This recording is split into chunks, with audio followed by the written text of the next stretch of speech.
Olá! Hoje a gente vai falar sobre um benefício financeiro muito importante para os servidores públicos municipais. Um que pode fazer uma boa diferença no sustento da família. Mas, na prática, como é que ele funciona? A proposta aqui é a gente desvendar juntos as regras oficiais do salário-família, traduzindo o que diz a lei para um guia bem claro e direto. Pois é, existe esse benefício essencial de apoio à família do servidor. Mas a grande questão é, o que ele é exatamente? E mais importante, quem é que tem direito a receber? Vamos mergulhar nos detalhes para responder tudo isso. Certo, vamos começar pelo começo, pelo básico. Antes de sair falando de quem tem direito ou qual o valor, a gente precisa entender a definição oficial. O que a lei quer dizer quando fala em salário-família? É o que a gente vai ver agora.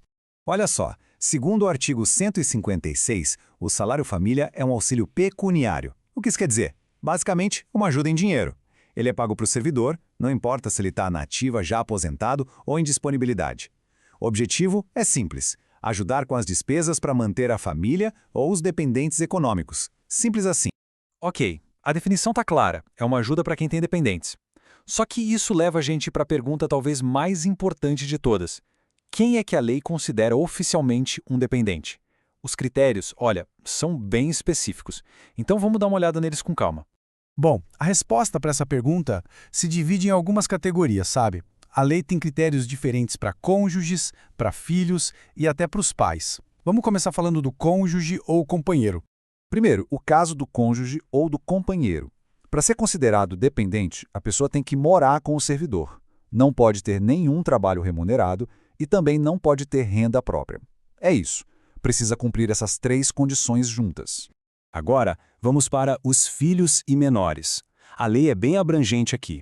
Ela inclui os filhos com menos de 21 anos, os filhos que são estudantes, que aí podem ter até 24 anos, e também qualquer menor de 21 que viva sob a guarda do servidor, mas com autorização da justiça, claro.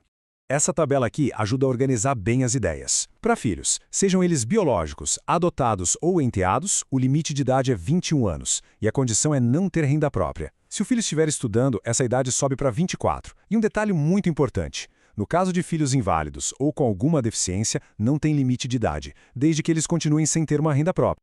E não para por aí. A lei também pensa nos pais do servidor. Um pai ou uma mãe que seja inválido, com deficiência ou incapacidade mental e que viva totalmente às custas do servidor sem ter nenhuma renda, também pode ser considerado dependente para receber o benefício. A gente falou bastante em não ter renda própria, né? Mas o que isso significa na prática, para o pé da letra da lei? O artigo 157, no parágrafo 1º, esclarece isso. A lei considera que alguém tem renda própria se receber, por mês, um valor que seja igual ou maior que o salário mínimo do país. Agora um ponto super importante. Quando é que o benefício para um filho acaba? De acordo com a lei, o direito ao salário-família termina em duas situações bem específicas: se o dependente se casar ou se ele alcançar a emancipação econômica. E detalhe, isso vale não importa a idade que ele tenha. Certo. Já vimos o que é o benefício e quem tem direito a ele. A pergunta que vem agora é óbvia. Tá, mas qual é o valor e como funciona esse pagamento? Nessa parte, a gente vai focar justamente nos detalhes financeiros e nas regras de como o salário-família chega no bolso do servidor. O valor é fixo, 5%. Mas, muita atenção aqui, porque não é 5% do salário do servidor. É 5% sobre o menor vencimento pago pelo município.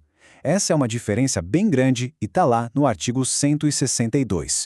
Uma coisa bem legal sobre o salário-família é que ele vem com as proteções financeiras. O valor que o servidor recebe é líquido, limpinho. Isso quer dizer que não pode ter nenhum desconto em cima dele, ele não paga nenhum tipo de imposto e também não serve de base para nenhuma outra contribuição, como a da Previdência, por exemplo. Mas, como quase tudo na vida, tem uma exceção importante que a gente precisa ficar de olho. Segundo o parágrafo 2º do artigo 162, o benefício não é pago se o servidor estiver de licença sem remuneração, seja qual for o tipo de licença. Bom, a gente já entendeu o que é o benefício, quem pode receber, qual o valor. Para fechar essa nossa análise, vamos focar na parte mais prática do dia a dia. Essa última sessão vai cobrir algumas regras para situações específicas e, o mais importante, as obrigações que o servidor tem que cumprir para deixar tudo certinho. E se o pai e a mãe forem servidores públicos, como fica? O artigo 158 resolve isso. Se eles morarem juntos, a lei diz que só um deles vai receber o benefício. Agora, se eles morarem separados, o pagamento vai para quem tiver a guarda legal dos filhos. Agora, vamos falar de uma obrigação do servidor que é fundamental. É um processo de 3 passos, bem simples. Primeiro, mudou alguma coisa na situação do dependente. Por exemplo, ele arrumou um emprego. Segundo, o servidor tem que avisar o setor de pessoal sobre essa mudança. E terceiro, e muito importante, esse aviso tem que ser feito em até 15 dias depois que a mudança aconteceu. E para a gente fechar, 3 pontos que não dá para esquecer. Primeiro, se o servidor não avisar sobre as mudanças do dependente, ele pode ser obrigado a devolver o dinheiro que recebeu indevidamente. Segundo, é proibido receber o benefício por um dependente se ele já estiver recebendo de outra entidade do município. E por último, uma informação importante. Se o servidor falecer, o benefício continua sendo pago aos seus beneficiários. E só para reforçar o quão séria é essa responsabilidade, o artigo 163 é bem direto.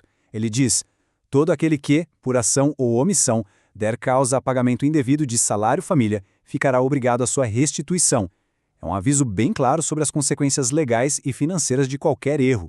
No final das contas, o que a gente vê é que o salário-família é um direito muito bem estruturado, mas que vem junto com responsabilidades bem claras.